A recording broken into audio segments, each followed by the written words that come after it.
అది 1945 August 18 తైవాన్లోని తైహోక్ airport ఒక విమాన ప్రమాదం జరిగిందని వార్తలు వచ్చాయి. అందులో మన దేశపు గొప్ప వీరుడు నేతాజీ సుభాష్ చంద్రబోస్ చనిపోయారని ప్రకటించారు. కానీ నిజంగా ఆయన చనిపోయారా? కొందరేమో ఆయనే రష్యా పారిపోయారని అంటారు, మరికొందరేమో గ్యుమామి బాబాగా ఉత్తరప్రదేశ్లో బతికారని నమ్ముతారు. అసలు ఆ రోజు ఏం జరిగింది? బ్రిటిష్ ప్రభుత్వం ఆయనను చూసి ఎందుకు భయపడింది? ఈ మిస్టరీని చెప్పే ముందు అసలు సుభాష్ చంద్రబోస్ అనే వ్యక్తి భారతదేశ చరిత్రని ఎలా మార్చారో మనం తెలుసుకోవాలి.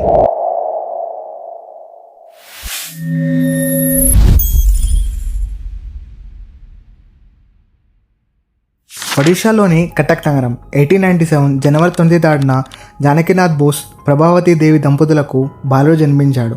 ఆయన్నే సుభాష్ చంద్రబోస్ గారు. చిన్నప్పటి నుండి ఆయన చదువు అంటే మహాప్రాణం, అంతకంటే ఎక్కువ ఈ దేశం అంటే చాలా ఇష్టం.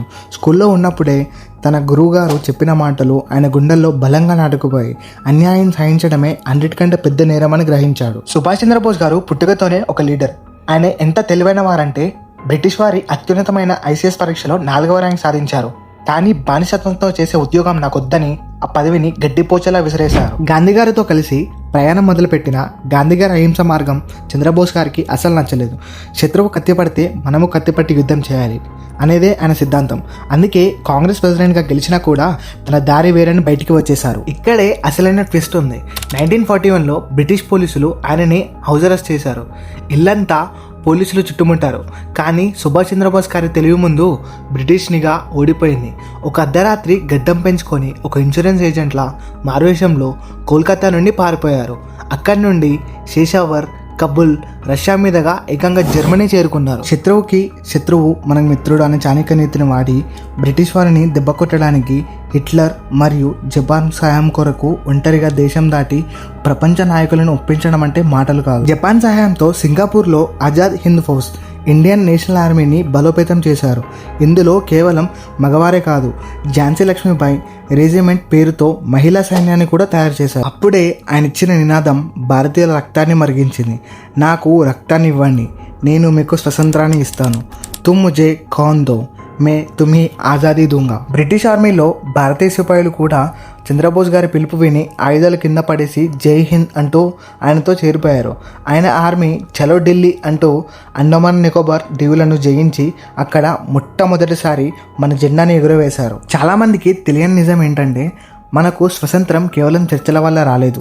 బోస్ గారి ఐఎన్ఏ సైనికులను బ్రిటిష్ వారు రెడ్ ఫోర్ట్లో విచారిస్తున్నప్పుడు దేశం మొత్తం అట్టుడికిపోయింది. ముఖ్యంగా 1946లో జరిగిన నావికాదళ తిరుగుబాటును చూసి బ్రిటిష్ వారికి అర్థమైంది, ఇక ఇండియన్స్ని మనం ఆపలేం, ఆర్మీ కూడా మన మాట వినదు.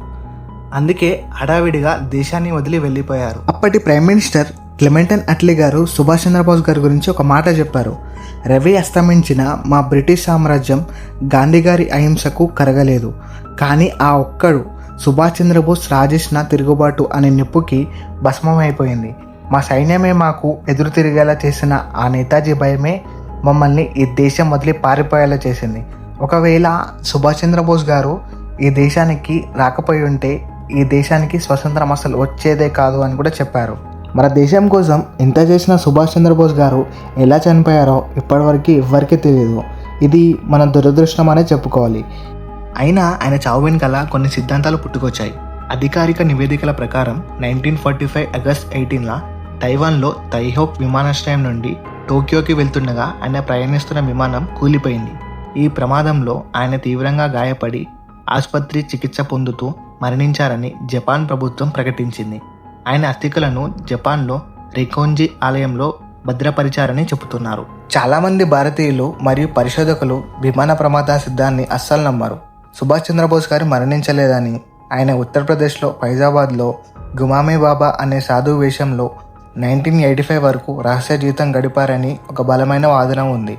ఆయన వద్ద దొరికిన వస్తువులు, లేఖలు సుభాష్ చంద్రబోస్కి సంబంధించినవిగా ఉన్నాయని కొందరు వాదిస్తున్నారు. మరొక ప్రచారంలో ఉన్న విషయం ఏంటంటే బ్రిటిష్ వారిని ఓడించడానికి సుభాష్ చంద్రబోస్ గారు రష్యా, సోవియట్ యూనియన్ సహాయం కోరడానికి వెళ్ళారు.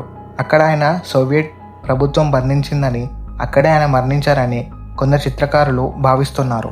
భారత ప్రభుత్వం ఈ మిషనరీని ఛేదించడానికి 3 కమిషన్లు ఏర్పాటు చేసింది. Shah Nawaz committee 1956, Khosla commission 1970. ఈ 2 విమాన ప్రమాదంలో సుభాష్ చంద్రబోస్ గారు మరణించారని నిర్ధారించాయి.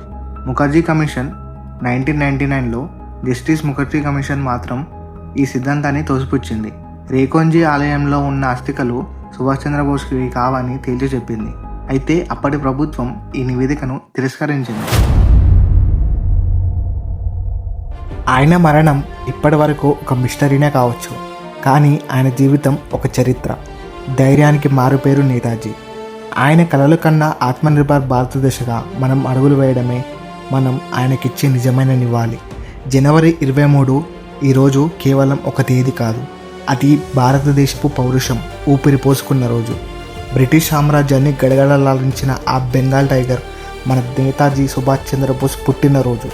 ఈ రోజుని మనం పరాక్రమ్ దివస్గా జరుపుకుంటున్నాం. నేతాజీ గారు భౌతికంగా మన మధ్య లేకపోవచ్చు, కానీ భారతీయుడి గుండె ధైర్యంలో ఆయన బ్రతికే ఉన్నారు. మీ పుట్టినరోజు సందర్భంగా ఇదే మాకు ఘన నివాళి. జోహార్ నేతాజీ. జై హింద్.